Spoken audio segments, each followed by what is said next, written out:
नमस्कार साथियों।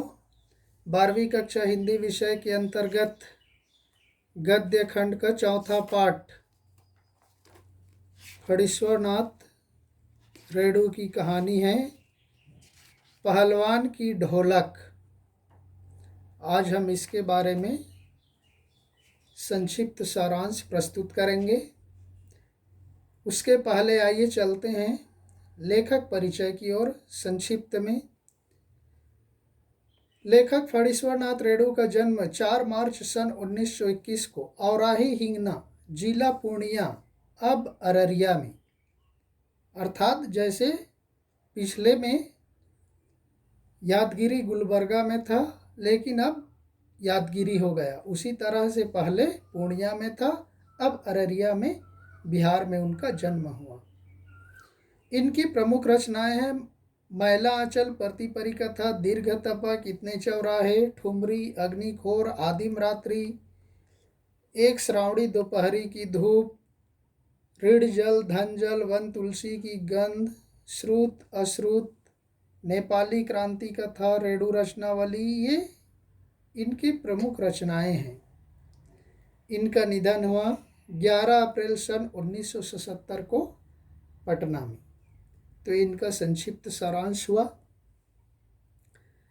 पाठ के संदर्भ में देखते हैं। फणीश्वरनाथ रेणु की प्रस्तुत कहानी पहलवान की ढोलक एक प्रतिनिधि कहानियों में गिनी जाती है। यह कहानी फणीश्वरनाथ रेणु की समस्त विशेषताओं को एक साथ अभिव्यक्त करती है।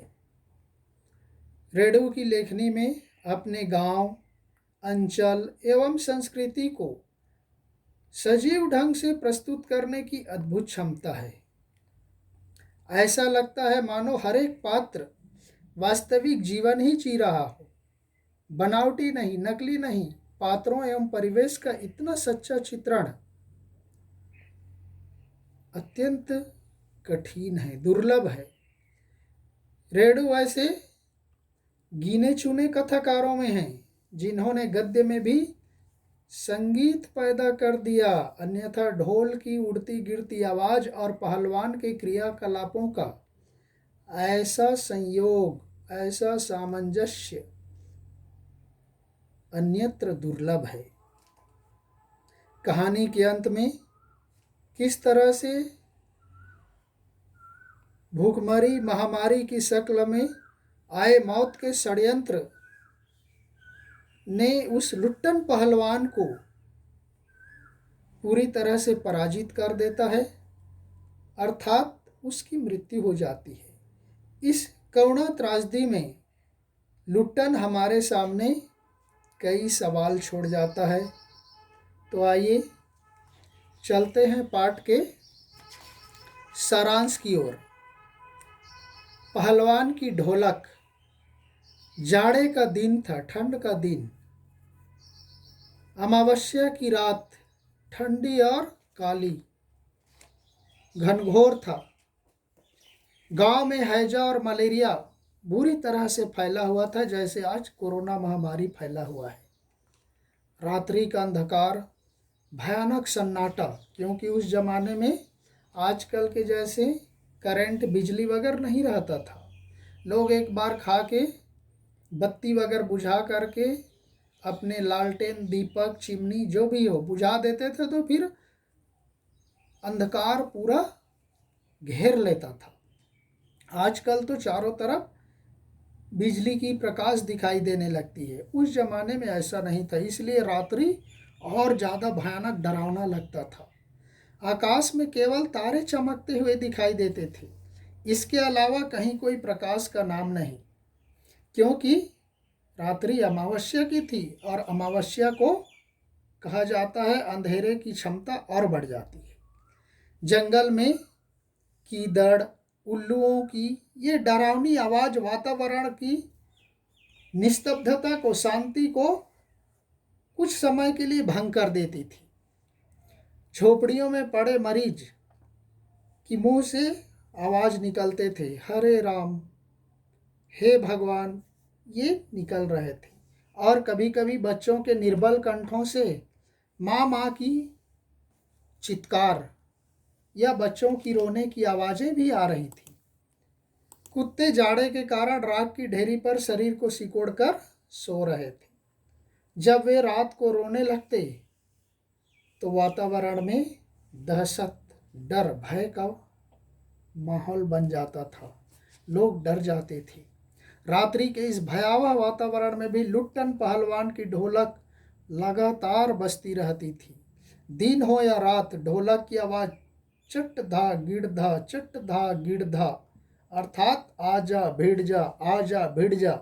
ये बीच बीच में चटाक चट धा, चटाक चट धा, अर्थात उठाकर पटक दे, उठाकर पटक दे। ये आवाज़ हर समय चलते रहता था, चाहे दिन हो या रात्रि का अंधकार हो।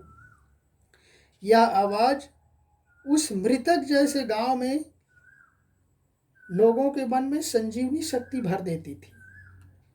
जिले भर के लोग लुट्टन पहलवान के नाम से अच्छी तरह से वाकिफ थे, परिचित थे। लुट्टन की शादी बचपन में ही हो गई थी।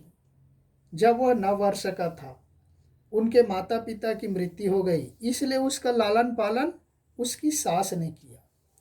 बचपन में वह गाय चराता था और तुरंत गायों के दूहे हुए दूध को पीता था, गरम गरम कसरत करता था और गांव वालों से सास को जो मिली तकलीफ था उसका बदला लेने की आकांक्षा से उसे पहलवान बना दिया। अब वह कुश्ती लड़ने लगा था। एक बार उस क्षेत्र का राजा लुट्टन श्यामनगर में होने वाले कुश्ती के दंगल को देखने गया। राजा के यहाँ कुश्ती का दंगल हुआ श्यामनगर में, उसको देखने के लिए गया। दंगल में पंजाब से अपने गुरु पहलवान बादल सिंह के साथ उनका शिष्य चांद सिंह नाम का पहलवान भी आया था।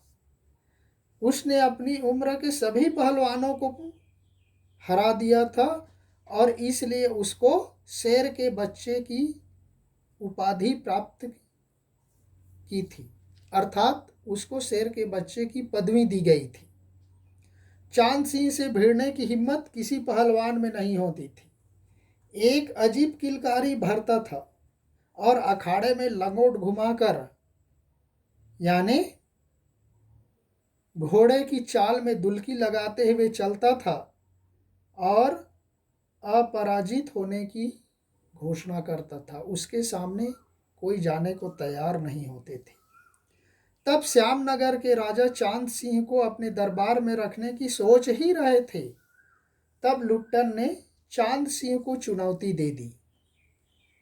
दर्शकों ने लुट्टन को पागल समझा। शुरू में हर कोई व्यक्ति देखे हुए कोई अच्छे व्यक्ति या अच्छे कारनामे वाले से भिड़ता है तो लोग उसको पागल मान लेते हैं।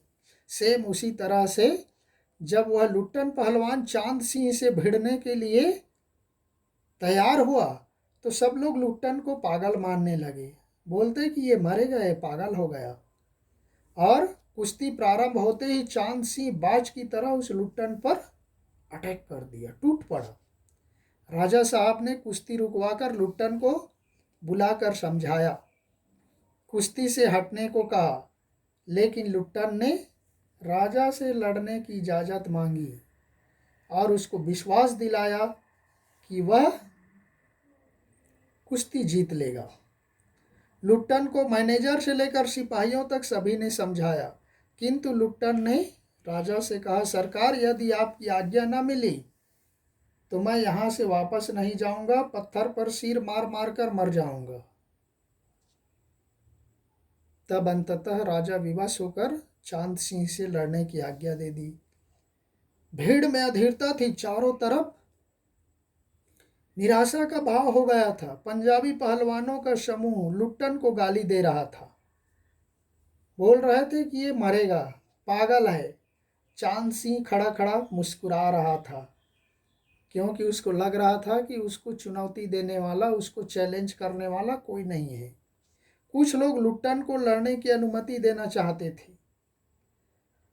तब लोगों के भीड़ से सारे लोगों की आवाज़ को सुनते हुए राजा विवश हो गए और लुट्टन पहलवान को चांद सिंह से लड़ने की अनुमति दे दी जाती है। तो साथियों, नेक्स्ट वीडियो में देखेंगे, अभी वीडियो लंबा हो जाएगा। फिर नेक्स्ट वीडियो में इसके अगले भाग के रूप में मिलेंगे। तब तक के लिए धन्यवाद। जय हिंद।